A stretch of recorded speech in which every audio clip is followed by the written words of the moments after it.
Bismillahirrahmanirrahim. Assalamualaikum warahmatullahi ta'ala wabarakatuh. Alhamdulillah, alhamdulillahi rabbil alamin, wa bihi nasta'in wa ala umuri dunya waddin wa ala alihi wa sahbihi ajma'in. Amma ba'd. Pertama-tama yang paling utama, mari kita panjatkan kehadiran Allah Subhanahu wa taala yang mana Allah telah memberikan rahmat kepada kita maupun iman, ihsan Islam, sehat walafiat. Senantiasa kita membacakan shalawat kepada kanjeng Nabi Muhammad sallallahu alaihi wasallam. Perkenalkan, nama saya Muhammad Qasim dari mahasiswa Universitas PTIG Jakarta dari Fakultas Usuluddin Prodi Humanis. Di sini saya akan melaksanakan tugas saya, yaitu Ulumul Quran. Saya akan memaparkan atau membahas tentang turunnya Al-Quran, yaitu dalam 7 huruf. Bangsa Arab itu merupakan bangsa yang paling dominan di antara beberapa suku sepanjang Jazirah Arab. Setiap suku mempunyai format dialek atau format wajah yang khas yang berbeda-beda. Nah, perbedaannya terjadi karena adanya perbedaan letak geografis. Selain perbedaan dialek ini, bangsa Arab juga menjadikan bahasa Quraisy itu sebagai bahasa utama atau bahasa bersama. Bahasa Quraisy dijadikan bahasa Arab untuk komunikasi saat itu. Jadi dengan bahasa Arab itu mereka menetapkan satu bahasa umum untuk semuanya, yaitu untuk bahasa Quraisy. Misalnya sebagai komunikasi, berniaga, mengunjungi Ka'bah, dan kegiatan yang lain-lainnya. Dari sana kita bisa tahu bahwasanya diturunkannya Al-Quran itu memakai bahasa Quraisy itu secara alternatif itu supaya mudah dijelaskan. Nah, Al-Quran ini bisa menunjukkan mukjizatnya kepada makhluk manusia. Dengannya saat itu bahasa Arab Quraisy itu sastra, sebagaimana dia berbagai macam tentang bahasa. Nah, suku Quraisy itu sebagai dalam sastra sebagai bermacam-macam bahasa. Tapi dengan kalam itu mereka tidak mampu membuat hal yang sama dengan Al-Quran. Jadi ketika bahasa mereka berbeda-beda satu dengan yang lainnya, Al-Quran sebagai mukjizat dan untuk menyempurnakan mukjizatannya itu,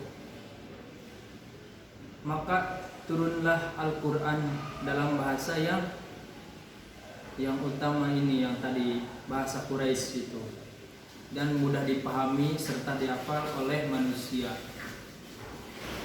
Bahkan saat itu dan bahkan saat ini juga, yang mana bahasa Al-Quran ini atau bahasa yang digunakan sudah mencakup seluruh bahasa yang terkenal saat itu.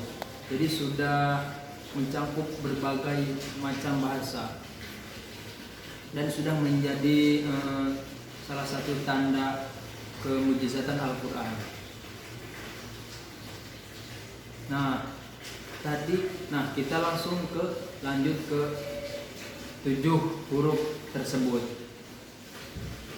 Al-Quran turunnya dengan 7 huruf tersebut.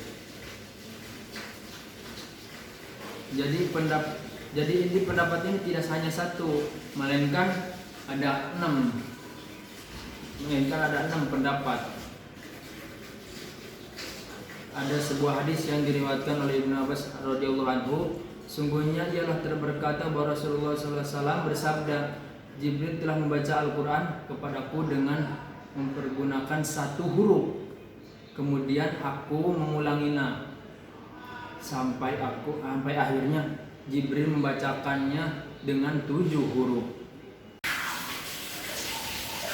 Pendapat ulama yang pertama ini ketika bangsa Arab berbeda-beda, yaitu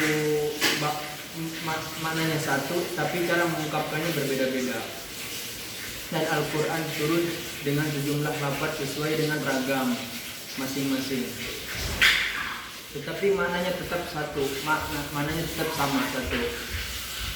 Dan masih ada perdebatan lafaz kebanyakan ulama memperdebatkan dengan turunnya Al-Quran 7 huruf itu. Dan pendapat lainnya, Quraisy, Saqif, Hawazin, Kinanah, Tamim, dan Yaman, dan Huzail. Dan pendapat yang lainnya mengatakan 7 huruf ini 7 macam bahasa Arab yang terkenal di kalangan bahasa Arab yang digunakan dalam keseluruhan Al-Quran. Jadi Al-Quran itu, dalam pendapat yang lain ini, Al-Quran itu tidak terlepas dari 7 bahasa. Jadi 7 bahasa ini ada dalam Al-Quran ini. Al-Quran menggunakan bahasa Quraisy, juga menggunakan bahasa Huzail di dalamnya, kemudian Saqif, Hawazin, Kinanah, Tamim, dan Yaman. Kemudian pendapat yang lainnya, 7 huruf ini adalah 7 tema pokok dalam Al-Quran, yaitu adalah perintah, larangan, janji, agama, kemudian perdebatan, kisah-kisah, dan perumpamaan, dan yang lainnya juga. Itu kemudian pendapat yang lainnya juga, 7 huruf bahasa itu adalah 7 bacaan. 7 bacaan ini 7 kaidah membaca, yaitu perbedaan kata benda dari segi format mufrad atau tunggal, musanna, tasniyah, jama', dan yang lainnya banyak. Dan perbedaan dari perubahan kata, tasrif, dari fi'il mudhari', fi'il amar, fi'il madhi, dan yang lainnya juga. Nah, kemudian dari segi yang lainnya juga perubahan dari harokatnya, jadi atau secara irobnya.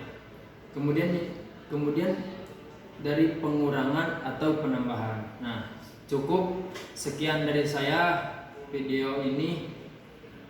Atau ada kesalahan atau lencengan, saya masih tahap belajar. Wallahumma muwaffiq ila aqwamit thoriq. Wassalamualaikum warahmatullahi wabarakatuh.